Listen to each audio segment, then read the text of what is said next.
రైతుల్ని యూరియా తక్కువ యూజ్ చేసే విధంగా చేస్తుంది.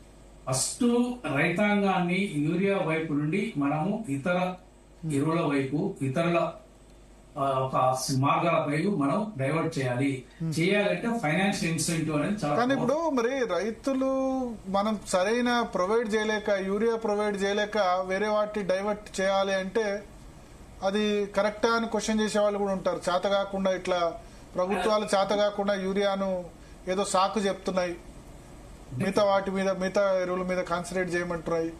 రైతుకి ఒకవేళ దిగుబడి తక్కువైతే వేరే సేంద్రియ ఎరువులు మిగతా వాడితే కనుక ఎట్లా ఆ లాస్ని ఎట్లా కంపెన్సేట్ చేస్తారు? ఇప్పుడు సేంద్రియ ఎరువుల ద్వారా దిగుబడి తగ్గదు, ప్లస్ దీర్ఘకాలికంగా మీకు ఒక స్టెబిలైజ్ అవుతుంది, కాస్ట్ కూడా తగ్గదు, ప్రొడక్షన్ కాస్ట్. ఓకే. ఇతర చీడపీడ పురుగులు యొక్క ప్రభావం ఉండదు. ఇప్పుడు మీకు యూరియా వల్ల కొన్ని కొత్త రోగాలు వస్తాయి, దానికి మళ్ళీ పెస్టిసైడ్స్ అప్లికేషన్, మళ్ళీ కెమికల్, వాతావరణంలో కాలుష్యం. సో ఇది చాలా పెద్ద సమస్య. ఇది యాక్చువల్గా మనం ఒక యూరియా వాడకాన్ని రైతాంగంలో అవగాహన కల్పించారు వల్ల ఎలాంటి దిగుబడి తగ్గిందో, యూరియా షార్టేజ్ ఉంది కాబట్టి ఇలా మేము వచ్చేదో చెప్తున్నాం, అలాంటివి కాదు. మేము చెప్తున్నాం. అగ్రికల్చర్ యూనివర్సిటీ ఒక ప్రధాన కార్యక్రమంగా చేపట్టాం గత 1 సంవత్సరం నుంచి.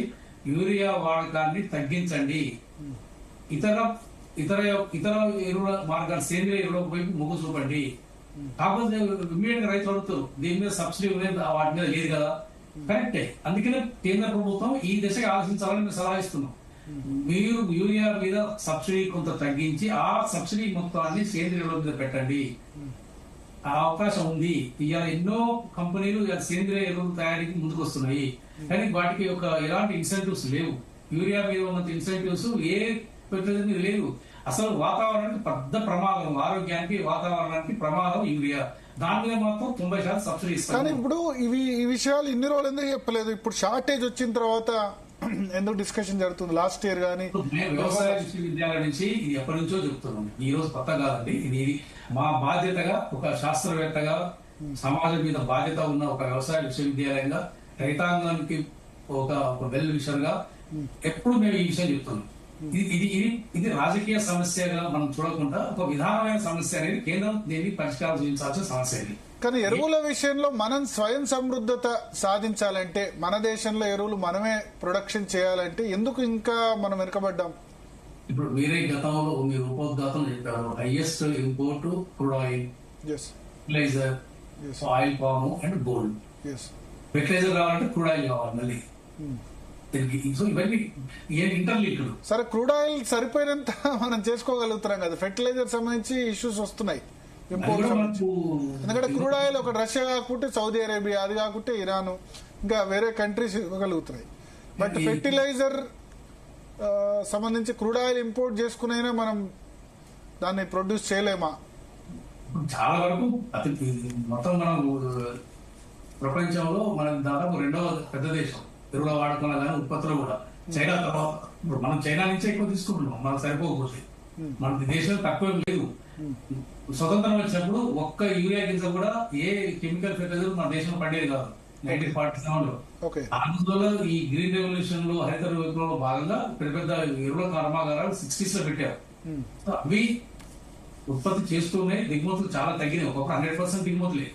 సో కాబట్టి ఈ ఇంకా పెరిగింది. ముఖ్యంగా ఏంటంటే అవసరాన్ని మించి కూడా ఎక్కువ వాడుతున్నారు. మన తెలుగు రాష్ట్రాలలో అవసరాన్ని మించి డబల్ గా వాడుతున్నారు. ఫస్ట్ యూరియా వాడకం వల్ల మీకు ఏమి కాదు, తాత్కాలికంగా మీకు అది కొంచెం ఏదో పసుపు రంగు, ఆకుపచ్చ రంగు తగ్గిపోవచ్చు, ఈళ్ళు తగ్గినట్టు కనిపించవచ్చు, కానీ ఏది ఇబ్బంది ఉండదు. యూరియా అనేది 2 బస్తాల బదులు 1 బస్తా వేసినంత మాత్రాన ఈ వీళ్ళలో దిగుబడిలో పెద్ద మార్పు రాదు.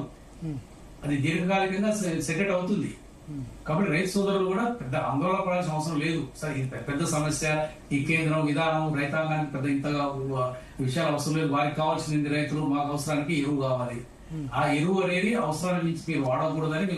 సో ఆ వాడకూడదని ఇప్పుడు మీరు వ్యవసాయ విశ్వవిద్యాలయం తరఫున చెప్తున్నారు. బట్ ప్రభుత్వాలు ఇప్పటి వరకు ఎందుకు చేయలేదు? ఈ నెక్ ఆఫ్ ది మూమెంట్ ఇప్పుడు చెప్తే కనుక ఏమనిపిస్తుంది అంటే, రైతులకు వీళ్ళు సప్లై చేయలేకపోతున్నారు కాబట్టి ఇవన్నీ చేస్తున్నారు అని అంటారు.